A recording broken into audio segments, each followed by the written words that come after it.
प्राचीन समय की बात है। एक समुद्र के किनारे एक गुरु अपना आश्रम बना के रहा करते थे।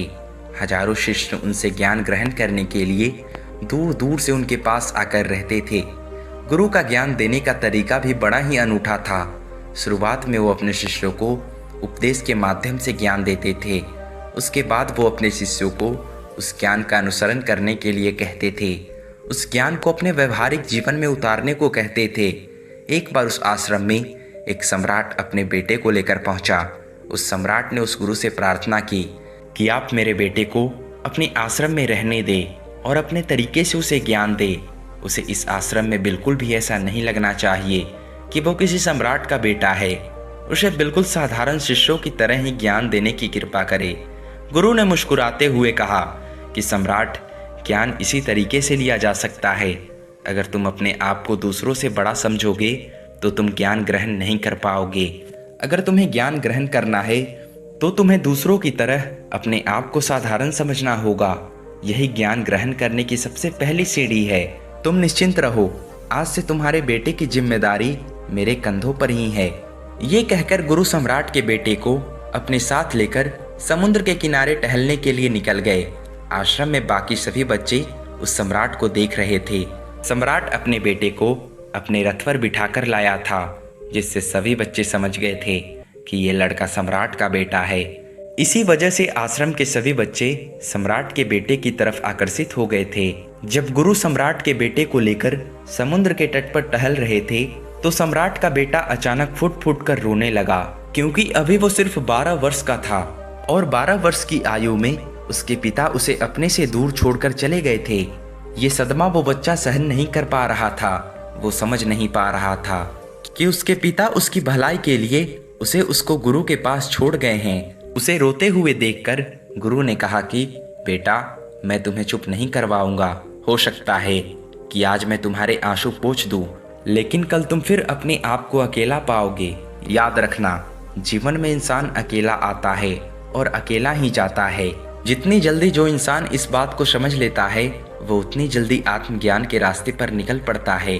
गुरु ने अपनी बात आगे बढ़ाते हुए कहा कि जो इंसान अकेला रहना सीख लेता है वही खुद से प्यार कर पाता है, और जो खुद से प्यार करना जानता है वो किसी के भी जाने का अफसोस नहीं करता, क्योंकि वो खुद से ही प्यार करता है। धीरे धीरे तुम आश्रम के माहौल में ढल जाओगे।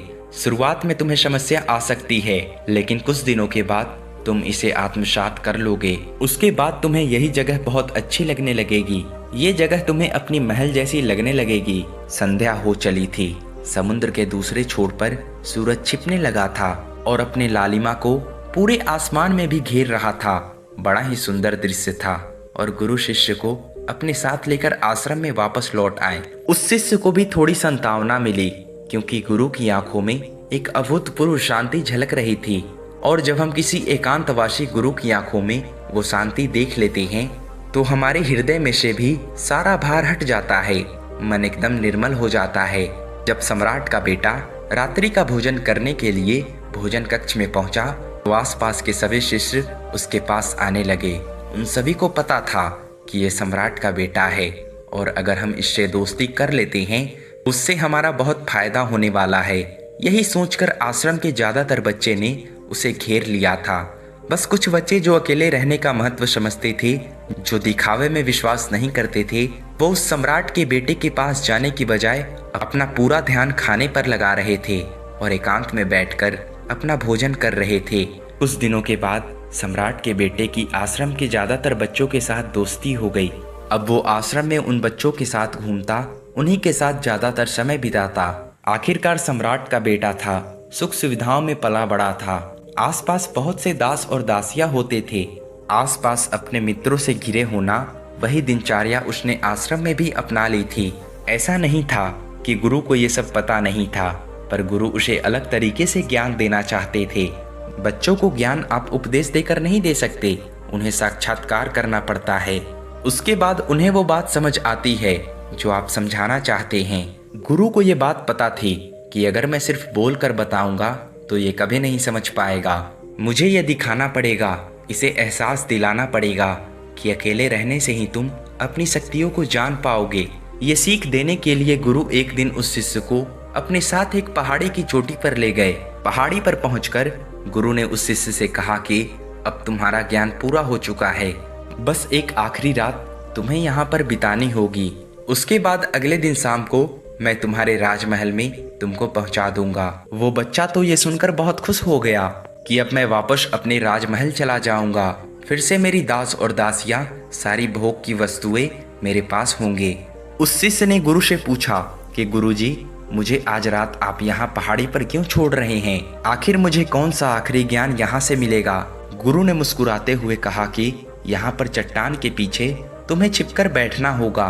यहाँ पर रोज रात को एक बाज आता है, तुम्हें बाज को देखना है, बड़ी गौर से देखना है, हर गतिविधि को देखना है, और उस बाज को देखने के बाद अगले दिन अगर तुम उस बाज की खूबियाँ मुझे बता पाए तो मैं तुम्हें तुम्हारे राजमहल वापस भिजवा दूंगा। और हाँ, सुबह आने से पहले एक बात पर और ध्यान देना, एक चरवाहा यहाँ पर अपनी भेड़ों को चराने के लिए आता है। तुम्हें उन भेड़ों की गतिविधियां भी देखनी है। याद रखना, बाज की गतिविधि रात को और भेड़ों की गतिविधि सुबह। अगर तुम दोनों की गतिविधि ध्यान से देखकर मुझे बता पाए तो तुम इस आश्रम से हमेशा के लिए आजाद हो जाओगे, तुम्हारा ज्ञान पूरा हो जाएगा। मैं तुम्हारे पिता को कह दूंगा कि ये बच्चा हमारे आश्रम का सबसे ज्ञानी बच्चा है। ये कहकर गुरु अपने आश्रम में लौट आए और वो बच्चा वहीं पर उस चट्टान के पीछे खड़ा हुआ उस बाज का इंतजार करने लगा। काफी वक्त बीत जाने के बाद वहां पर एक बाज अपने बच्चों के साथ पहुंचा। सम्राट के बेटे ने पूरी रात उस बाज की गतिविधि बड़े ही ध्यान पूर्वक देखे और सुबह होने के बाद जब चरवाहा वहां पर अपनी भेड़ों को लेकर पहुंचा तो उसने एक अभूतपूर्व दृश्य देखा। उसने देखा कि वो बाज भेड़ के एक मेमने को अपने पंजों में दबाकर आसमान में उड़ गया। उसने उस भेड़ के बच्चे का शिकार कर लिया था। ये सारा दृश्य देखकर वो बच्चा आश्रम में वापस अपने गुरु के पास पहुंचा। इससे पहले कि गुरु उससे कुछ पूछते, उसने गुरु को प्रणाम करते हुए कहा कि गुरुदेव, आप आश्रम के सभी बच्चों को यहाँ पर बुला लीजिए। मैं सब लोगों को बताना चाहता हूँ कि मैंने क्या देखा। जब आश्रम के सभी बच्चे वहां पर पहुंच गए तो उस सम्राट के बेटे ने कहना शुरू किया कि मैंने अपने जीवन में बहुत से पक्षियों को देखा है, लेकिन बाज उन पक्षियों में से सबसे अद्भुत और सबसे अलग होता है। उदाहरण के लिए एक तोता हम सभी ने देखा है। तोता बोलता तो बहुत है लेकिन कभी ऊंचा नहीं उड़ पाता, लेकिन एक बाज जो कि हर समय शांत रहता है, वो आकाश को भी छू सकता है। उसमें आकाश को भी छू लेने का समर्थ होता है। जब भी एक बाज अपने शिकार को निश्चित कर लेता है तो वो उसी शिकार पर अपनी नजर गड़ाए रहता है, चाहे वो कितने भी ऊंचाई पर क्यों ना हो, चाहे कितना भी बड़ा तूफान क्यों ना आ जाए, लेकिन उसकी नजर हमेशा अपने लक्ष्य पर स्थिर रहती है। आज सुबह जिस बाज को मैंने देखा उसने हर भेड़ को अपना शिकार नहीं बनाया, बल्कि उस भेड़ के झुंड में से उसने उस भेड़ के मेमने को अपना शिकार बनाया। उस बाज की तरह हमें भी अपना ध्यान अपने एक ही लक्ष्य पर स्थिर रखना चाहिए। चाहे कितनी भी अड़चने क्यों ना आ जाएं, हमें अपना लक्ष्य स्पष्ट दिखाई देना चाहिए। 10-20 अलग अलग लक्ष्य में अपनी ऊर्जा बर्बाद करने की बजाय हमें किसी एक लक्ष्य पर पूरी एकाग्रता के साथ ध्यान देना चाहिए। तीसरी बात जो मैंने उस बात से सीखी, जो हम सभी को सीखनी चाहिए, वो ये है कि वो बाज किसी भी दूसरे पक्षी के साथ नहीं उड़ता, वो हमेशा आकाश में अकेला उड़ता है। इससे हमें ये सीख लेनी चाहिए कि हमें कभी भी छोटी सोच वाले लोगों के साथ नहीं रहनी चाहिए। आखिरकार हम भी वही बन जाते हैं जिनके साथ हम रहते हैं। इसीलिए या तो बड़ी सोच वालों के साथ रहो या फिर अकेले रहो, क्योंकि जब हम अकेले रहते हैं तभी हम खुद की ताकत और खुद की कमजोरियों को जान पाते हैं। कमजोरियों को जानकर उनको दूर कर सकते हैं, अपनी ताकत को जानकर उसका सही इस्तेमाल कर सकते हैं, लेकिन वो तभी संभव होगा जब हम अकेले रहना सीखेंगे। चौथी सीख जो हमें एक बात से लेनी चाहिए कि एक बाज हमेशा अपनी सीमाओं से ऊपर उठकर उड़ता है। जब तूफान आता है तो हर एक पक्षी अपने घोंसले की तरफ भागता है, खुद को छिपाने की जगह ढूंढता है, लेकिन बाज ऐसा कुछ भी नहीं करता। वो खुद की सीमाओं को तोड़कर बादलों से भी ऊपर उड़ने का प्रयास करता है। हवाएं उसे धब्बेड़े मारती है, पंख उसके भारी हो जाते हैं, पानी और धूल की वजह से उसे कुछ दिखाई नहीं देता, लेकिन फिर भी आसमान की तरफ उड़ता रहता है और अंततः बादलों से भी ऊपर निकल जाता है और वहां तब तक उड़ते रहता है जब तक मौसम ठीक नहीं हो जाता। बाज अपनी सीमाओं को सिर्फ इसलिए तोड़ पाता है क्योंकि वो समस्या के आने पर उससे घबराता नहीं है, उससे डरकर बचने का प्रयास नहीं करता, बल्कि एक सकारात्मक नज़रिए के साथ उसका सामना करता है। जीवन में चाहे कितने भी अड़चने क्यों ना आए, हमें उन अड़चनों से लड़ना चाहिए, ना कि उनसे डरकर कहीं छुपकर बैठ जाना चाहिए। बहादुर तो वो लोग होते हैं जो तूफानों से टकरा जाते हैं। कायर तो अपने घर में, अपने घोंसले में अपनी जगह ढूंढ कर बैठ जाते हैं। पांचवी बात जो हमें एक बात से सीखनी चाहिए कि एक बाज कभी भी अपने घोंसले में घास के कोमल तिनके नहीं रखता। जो तिनके कोमल हो जाते हैं वो उन्हें निकाल कर फेंकता रहता है। उसी तरह चाहे कितनी भी आरामदायक जिंदगी आपको मिली हो, लेकिन उस आराम से ऊपर उठकर अपने आलस्य को तोड़कर जीवन में मेहनत करते रहना चाहिए। जीवन में पसीना बहाना चाहिए, शारीरिक मेहनत करनी चाहिए। अपने घोंसले में से कोमल तिनके को उठाकर फेंक दो और आज ही अपने आलस्य को तोड़कर निकल पड़ो। हर दिन अपने आप को चुनौतियां दो, हर दिन मुश्किलों से लड़ो, क्योंकि वही मुश्किल तुम्हें मजबूत बनाएगी। जंगल के राजा शेर को भी झुंड बनाकर शिकार करते हुए देखा जा सकता है, लेकिन बाज हमेशा अकेला शिकार करता है, क्योंकि वो जानता है कि भीड़ हौसला तो देती है मगर साहस छीन लेती है। आदमी को हमेशा अकेले ही आगे बढ़ना होता है। यही कारण होता है कि वो जल, थल और नभ सभी जगहों पर अपने शिकार का परचम लहरा सकता है। बाज की उम्र लगभग 70 साल की होती है, लेकिन 40 साल में ही उसका शरीर बूढ़ा हो जाता है। नाखून उसके पैरों में धंसने लगते हैं, पंख उसके शरीर में चिपक जाते हैं, उसकी चोंच मुड़ जाती है, उसका शरीर भारी हो जाता है। उसकी ऐसी स्थिति में उसके पास सिर्फ 2 विकल्प होते हैं। पहला, या तो वो खुद की इस अवस्था को स्वीकार कर ले और भूखा प्यासा मर जाए, या किसी दूसरे जानवर का शिकार बन जाए।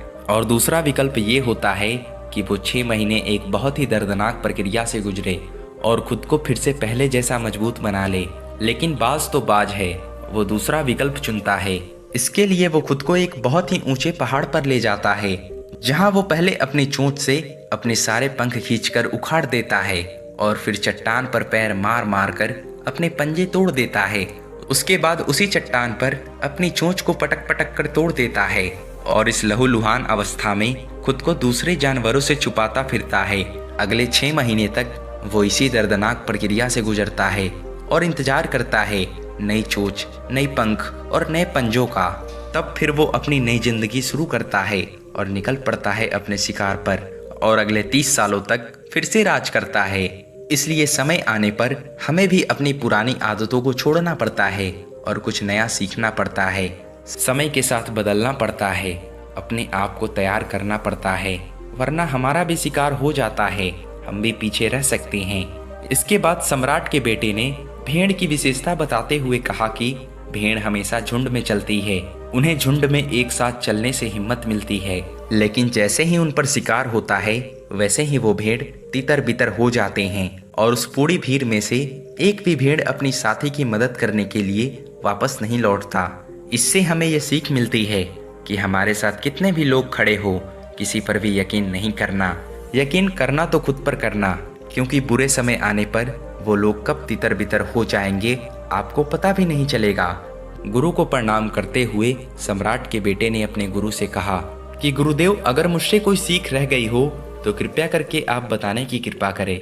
गुरु ने सभी बच्चों को संबोधित करते हुए कहा कि ये सभी बातें जो अभी इस बच्चे ने बताई है सब सही है, लेकिन ये सारी खूबियाँ आप लोगों में तभी पैदा हो पाएगी जब आप अकेले रहने का प्रयास करेंगे। आपने देखा होगा कि बाज कभी भी दूसरे पक्षी के साथ नहीं रहता, ना ही किसी के साथ अपनी जोड़ी बनाता। वो आसमान में अकेला उड़ता है और अकेले रहने की वजह से वो अपनी कमजोरी और अपनी ताकत को जान पाता है। इसके बाद गुरु ने अपनी बात खत्म करते हुए कहा कि मैं आज रात इस सम्राट के बेटे को इसके राजमहल में छोड़ने के लिए जा रहा हूँ। ये कहकर गुरु उस सम्राट के बेटे का हाथ पकड़कर राजमहल की तरफ रवाना हो गए और बाकी के सभी बच्चे उन्हें पीछे से जाते हुए देखते रहे। तो दोस्तों, आपको ये कहानी कैसी लगी? अगर ये कहानी से आपको कुछ सीखने को मिला हो तो प्लीज़ हमारे चैनल को सब्सक्राइब करें और हमारे वीडियो को लाइक करें और हमें कमेंट करके बताएं कि आपको ये वीडियो कैसा लगा। तो मिलते हैं नेक्स्ट वीडियो में, तब तक के लिए धन्यवाद।